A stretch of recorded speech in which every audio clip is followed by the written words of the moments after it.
Hello students, आज अपन देखेंगे अपना पॉलीमर यानी कि इनऑर्गेनिक पॉलीमर चल रहा था, उसके अंदर कुछ रिएक्शंस देख रहे थे। अब इसमें कुछ और रिएक्शंस देखेंगे यानी कि सिंथेसिस देखेंगे। उनकी स्ट्रक्चर तो देख लीजिए कि आपके जो सिलिकॉन होता है वो किस किस प्रकार के स्ट्रक्चर बना सकता था। एक थी लीनियर, एक थी साइक्लिक, एक थी क्रॉस बॉन्डेड युक्त, यानी क्रॉस बॉन्डेड उसके अंदर प्रेजेंट होंगे। ओके, ये कुछ देखे थे तीन। अब देखेंगे उनका सिंथेसिस किस तरीके से किया जाता है। देखो, एग्जाम में सिलिकॉन्स का सिंथेसिस पूछा जा सकता है, बहुत बार ऐसा क्वेश्चंस आते हैं क्योंकि थियोरेटिकल पेपर है। थ्योरी वाले पेपर में तो ऐसे ही क्वेश्चन आएंगे कि सिलिकॉन्स का सिंथेसिस किन विधियों के द्वारा किया जा सकता है। ओके, तो सिलिकॉन्स का अपन देखेंगे सिंथेसिस। सिंथेसिस से पहले अपन एक बात डिस्कस कर लेते हैं कि जब सिलिकॉन्स को डायरेक्ट रिएक्शंस करवाते हैं तो अपने पास यानी कि जब कोई सिलिका की या इनकी जब बनाते हैं सिलिकॉन्स को तो अपन रिएक्शंस करवाते हैं बिना कैटलिस्ट की, तो वो रिएक्शंस क्या होती है, बहुत ज़्यादा स्लो होती है। लेकिन जब अपन कंडीशंस अप्लाई करते हैं, कंडीशंस में क्या, या तो टेम्परेचर, अगर अपन कैटलिस्ट ना लेते हैं केवल टेम्परेचर लेते हैं तो वो रिएक्शंस बहुत स्लो होती है। ओके, लेकिन जब कैटलिस्ट साथ में ले रहे हैं और टेम्परेचर भी ले रहे हैं तो वो रिएक्शंस बहुत फास्ट हो जाती है, यानी कि वो बहुत तेज़ी से वर्क करने लग जाती है। जो प्रोडक्ट अपने को चाहिए वो अपने को प्राप्त हो जाता है। ओके, तो सबसे पहले अपने पास है कि सिंथेसिस किस तरीके से किया जा सकता है। जैसे अपने पास है NaCl, मतलब क्या हुआ, CH3Cl, मतलब क्या हुआ, फिर से बता देंगे, कार्बन है, हाइड्रोजन, ये लो एक Cl लगा दो, एक हाइड्रोजन होता है, यही लिखा है यहाँ MeCl का मतलब हो गया। CH3Cl है या MeCl भी लिख सकते हैं। अगर क्या करें, इसके दो मॉलिक्यूल्स लें, क्योंकि अगर मैं ये डायरेक्ट लेती हूँ सिलिकॉन के साथ प्लस सिलिकॉन और फिर प्रोडक्ट बनाते हैं तो क्या बनेगा अपने पास, MeSiCl3 ये बना दिया मान लो, या Me2SiCl2 बना दिया, या क्या बना सकते हैं, Me3SiCl बना दिया। तीन प्रकार के प्रोडक्ट बनने की पॉसिबिलिटीज है। अब आप बोलोगे कि यहाँ तो इक्विवेलेंट नहीं हो रहा है कि कितना कितना लिया है। ओके, तो जब ये रिएक्शंस करवाई जाती है तो यहाँ अगर मेंशन भी ना हो तब भी अपने को यही प्रोडक्ट बनाना होता है, क्योंकि ये तो है नहीं कि अपना जो ये ले रहे हैं MeCl वो केवल आप एक इक्विवेलेंट ले रहे हो। एक इक्विवेलेंट होता नहीं, मतलब कि आपके रिएक्शंस में बहुत सारा प्रेजेंट हो सकता है। जब प्रेजेंट हो सकता है तो अपन डायरेक्ट प्रोडक्ट भी बना सकते हैं। बेसिकली लेते कितने हैं और बनता क्या है, रिएक्शंस में देते किस तरीके से हैं वो देखते हैं अपन। इसे लिखा जाता है 2MeCl प्लस सिलिकॉन की रिएक्शंस करवा रहे हैं, तब अपने को जो मिलेगा वो होगा Me2SiCl2। मेन प्रोडक्ट ये है आपका। ओके, मेन प्रोडक्ट ये बनने वाला। साथ में अब और क्या क्या बन सकते हैं, पॉसिबिलिटीज देखी जाती है तो वो है आपके Me3SiCl भी बन सकता है प्लस MeSiCl3 भी बन सकता है। ओके, तो ये इस प्रकार की पॉसिबिलिटीज है कि आपके प्रोडक्ट में ये भी बनेंगे साथ में। ओके, ये बात पहले भी बताई गई है कि जब कोई रिएक्शंस करवाई जाती है वो कंप्लीट प्रोडक्ट में कभी भी कन्वर्ट नहीं होती है, उसके को प्रोडक्ट्स भी बनते हैं, यानी कि या ये हो सकता है कि उसके में मेजर माइनर की पॉसिबिलिटीज हो, है ना। तो ये पॉसिबिलिटीज तो हो सकती है कहीं भी। और हाँ, जब कोई रिएक्शंस में अगर एक ही प्रोडक्ट बन रहा है मतलब क्या हुआ कि वो भी 100% नहीं बनेगा। क्यों नहीं बनेगा, क्योंकि उसके अंदर जो रिएक्टेंट और रिएजेंट होंगे उनके अंदर क्या होगा, वो वापस उसी अवस्था में रह सकते हैं, कोई रिएक्ट ही ना कर पाए, है ना। क्यों नहीं कर पाते, क्योंकि रिएक्शंस होती कैसी है, बेसिकली कोलिजन्स की वजह से होती है। जब किसी रिएक्शंस में जितने कोलिजन होंगे उतने ही प्रोडक्ट फॉर्मेशन होगा। जब, और ऐसा तो है नहीं कि कंप्लीट कोलिजन सक्सेस हो, ये कभी नहीं होता है कि कंप्लीट जो जितने कोलिजन करवा रहे हैं वो सक्सेस हो जाए और 100% प्रोडक्ट में कन्वर्ट हो जाए। तो अपने पास में पॉसिबिलिटीज ये है कि ये भी बनाई जा सकती है। अब Me का मतलब तो ये हो गया कि अपने पास क्या है कि ये एल्किल सिलिकॉन्स है एल्किल सिलिकॉन्स को क्या किया जा सकता है, एरोमेटिक सिलिकॉन्स में भी कन्वर्ट कर सकते हैं। एरोमेटिक सिलिकॉन्स में किस तरीके से करेंगे, अगर यहाँ RCl भी ऐड कर रहे हैं अपन SI के साथ तो क्या बनेगा अपने पास R2SiCl2 ये बन जाएगा। और इसी की जगह अपन क्या कर लें, FPHCl की रिएक्शंस करवा दें सिलिकॉन के साथ, PHCl के साथ रिएक्शंस करवा दें। PH का मतलब होगा फेनिल, फेनिल का मतलब बेंजीन। ओके, तो इसके साथ रिएक्शंस करवा दें, अपने पास मिलेगा PH2SiCl2 प्राप्त हो जाएगा। इस तरीके से बनाया जा सकता है। ओके, अब देखो ये Cl2 तक आके रुक गया तो यहाँ क्या हो सकता है, जल अपघटन हो सकता है।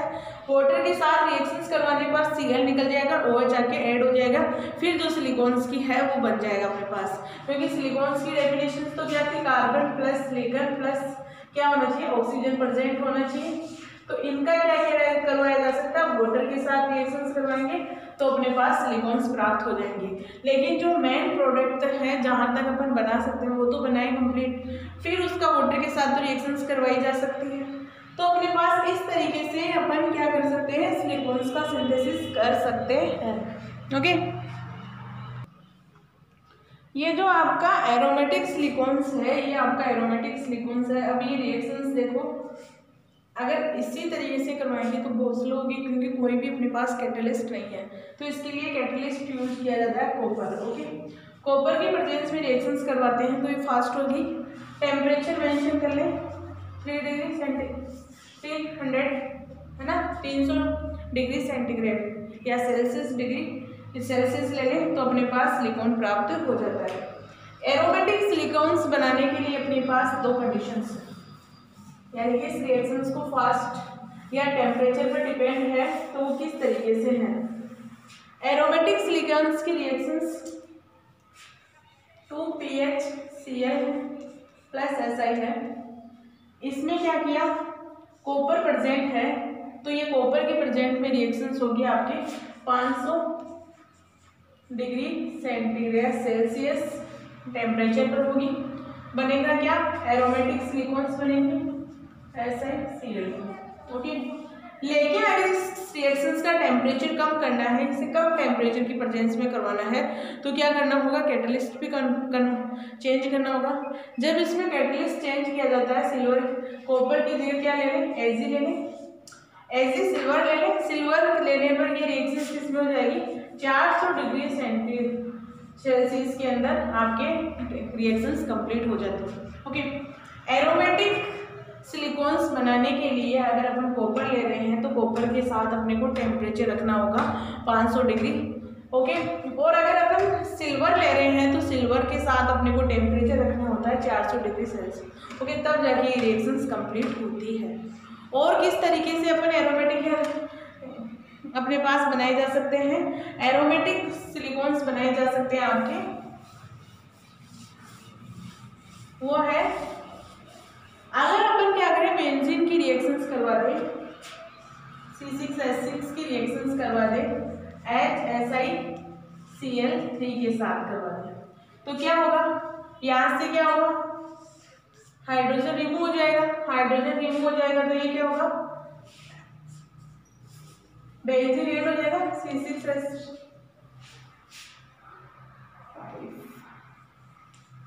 और ये होगा, यहाँ से हाइड्रोजन गैस बेसिकली रिमूव हो रही है H2। ओके, H2 क्योंकि एक हाइड्रोजन यहाँ से, एक हाइड्रोजन इससे मिलेगा और ये बन जाएगा SiCl3। ओके, तो इस तरीके से सिलिकॉन्स बनाए जा सकते हैं। ओके, अब बात आती है कि इनको किस तरीके से कन्वर्ट करेंगे सिलिकॉन्स में। वाटर के साथ रिएक्शंस करवा दो, वाटर के साथ रिएक्शंस करवा दो, तीनों Cl रिमूव हो जाएंगे। क्योंकि वाटर का मतलब ये तो है नहीं कि एक ही इक्विवेलेंट ले रहे हैं, कितना भी पानी ले सकते हैं। जितना पानी लेंगे इसमें जितने Cl होंगे उतने रिमूव करवा देंगे, तो उतने रिमूव करवाएंगे तो ये बन गया आपके पास SiOH होल। ओके, बन गया। अब इनके बहुत सारे मॉलिक्यूल्स को एक जगह इकट्ठा, यानी कि अगर ये बन रहा है तो अकेला तो ये भी नहीं बन रहा, यहाँ से भी वाटर रिमूव होके ये एक सिलिकॉन्स का निर्माण करेगा। या तो हो सकता है कि लीनियर सिलिकॉन बना ले, अब ये लीनियर तो बनाएगा नहीं क्योंकि 3 OH समूह प्रेजेंट है, तो ये क्रॉस बॉन्डेड वाला ही सिलिकॉन्स बनाएगा। ओके, तो इस तरीके से अपन सिलिकॉन्स का निर्माण करते हैं। नेक्स्ट है अगर ओलिफिन्स के साथ रिएक्शंस करवा दें, ओलिफिन्स के साथ रिएक्शंस करवा दें सिलिकॉन हैलाइड्स की या हाइड्राइड्स की, इनकी रिएक्शंस ओलिफिन के साथ करवा दें तो क्या होगा, करवाई तो जा सकती है। ओलिफिन का मतलब हो गया कि किसी भी एल्किल समूह के अंदर अगर डबल बॉन्ड प्रेजेंट हो तो उन्हें ओलिफिन्स कहा जाता है। ओलिफिन्स का मतलब ये ऑयल से लिया गया है, ऑयल से मतलब कि वहाँ डबल बॉन्ड प्रेजेंट होते हैं इसीलिए ऑयल से लिया गया है ये। ओके, जैसे ओलिफिन्स अगर HSiCl3 है, इसकी रिएक्शन ओलिफिन के साथ CH2 डबल बॉन्ड CH ये आपका ओलिफिन है। डबल बॉन्डेड युक्त एल्किल समूह है, इसे ओलिफिन कहा जाता है। इसकी रिएक्शंस करवा रहे हैं तो अपने पास जो बनेगा वो है, ये क्या होगा, यहाँ से क्या होगा, ये मान लो ये ब्रेक इसमें होगा पहले तो SiCl3, ज्यादा इलेक्ट्रोनेगेटिविटी कौन है यहाँ, यही, तो ये निकलेगा अपने माइनस के रूप में Si माइनस और Cl3, और यहाँ से H+ के रूप में बाहर निकल जाएगा। और यहाँ से क्या होगा, ये अगर इस तरफ आ रहा है तो क्या हो जाएगा CH2 CH माइनस Cl(R), यही होगा। अब जो यहाँ से हाइड्रोजन है वो तो क्या होगा, यहाँ प्लस चार्ज आ जाएगा, वो यहाँ क्रिया कर लेगा और ये यहाँ से क्रिया कर लेगा, तो बनेगा क्या आपका SiCl3 इधर लिख ले, और ये हो गया CH2R। ओके, अब क्या करवाया जा सकता है, वापस से वाटर की रिएक्शंस करवाई जा सकती है। वाटर के साथ रिएक्शन करवाने पर अपने को क्या मिलेगा, वापस से सिलिकॉन मिल जाएगा। ओके, इस तरीके से अपन सिलिकॉन्स का निर्माण कर सकते हैं। जितने भी कॉम्प्लिकेटेड सिलिकॉन हो उनका इजीली निर्माण किया जा सकता है। अब देखते हैं नेक्स्ट इसी में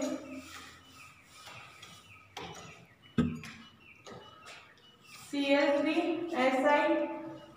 SiCH2CH2R है, इसकी वाटर के साथ रिएक्शंस करवा दो, है ना। वाटर के साथ रिएक्शंस करवाने पर क्या होगा, OH ऑक्साइड SiCH2CH2R। अब इनकी स्ट्रक्चर बनेगी कैसे, मान लो n नंबर्स हैं, ये बहुत सारे हैं, तो ये एक दूसरे के साथ जुड़ेंगे कैसे, 2-3 को जोड़ के दिखाती हूँ, 2-3 मॉलिक्यूल्स। ओके, ऐसा ही है, OH यहाँ जाएगा, OH यहाँ जाएगा, ये का OH यहाँ जाएगा, यहाँ इस ग्रुप को G से रिप्रेजेंट कर देंगे। ओके, जिसे G से कर दिया, तो दूसरा मॉलिक्यूल था ऐसा ही, OH था, दूर लिखा ऐसा ही, OH था, OH इसे G से रिप्रेजेंट कर सकते हैं। नीचे फिर से ऐसा ही हो सकता है, सिलिकॉन OH और ये G, फिर से ऐसा ही OH Hg OH, यहाँ से क्या होगा, वाटर रिमूव हो जाएगा, फिर से वाटर रिमूव होगा तो क्या हो जाएगा, यहाँ सिलिकॉन ऑक्सीजन सिलिकॉन का बॉन्ड बन जाएगा, और जो कि आपका क्या है, सबसे मजबूत बॉन्ड पाया जाता है। इसीलिए वो क्या करते हैं, एक दूसरे के साथ मजबूत सिलिकॉन्स का निर्माण करते हैं। यहाँ जो आपके सिलिकॉन और ऑक्सीजन का बॉन्ड होता है वो सबसे स्ट्रॉन्ग होता है, फिर फास्फोरस और ऑक्सीजन का बॉन्ड बनेगा, वो भी आपका स्ट्रॉन्ग बॉन्ड होता है। इसीलिए बोलते हैं कि अगर आपके पास सिलिकॉन प्रेजेंट है, अगर ये ही रिएक्शंस इनऑर्गेनिक या ऑर्गेनिक केमिस्ट्री में भी आती है, तो ऑर्गेनिक केमिस्ट्री में भी अगर अपने को जहाँ दिखता है सिलिकॉन और ऑक्सीजन अगर दिख रहा है तो सबसे पहले बॉन्ड उन्हीं का बनाना है। अगर फास्फोरस दिख रहा है और ऑक्सीजन दिख रहा है, यानी कि रिएजेंट के रूप में अगर सिलिकॉन दिख रहा है और रिएक्टेंट के रूप में अपने पास ऑक्सीजन है, तो सबसे पहले वहाँ बॉन्ड बनाने की प्रायोरिटी दी जाती है। ओके, इसी तरीके से अगर फॉस्फोरस प्रेजेंट है और ऑक्सीजन प्रेजेंट है तो उनकी बॉन्ड बनाने की सबसे पहले प्रायोरिटी दी जाती है, क्योंकि वहाँ बॉन्ड फॉर्मेशन इजीली हो जाता है और वो सबसे ज़्यादा मजबूत बॉन्ड होता है। ओके, तो इस तरीके से सिलिकॉन्स का सिंथेसिस किया जाता है। बेसिकली अपने कुछ नहीं किया है, सिलिकॉन्स के सिंथेसिस बहुत नॉर्मल है जो आपके ये रिएक्शंस होती है। ओके।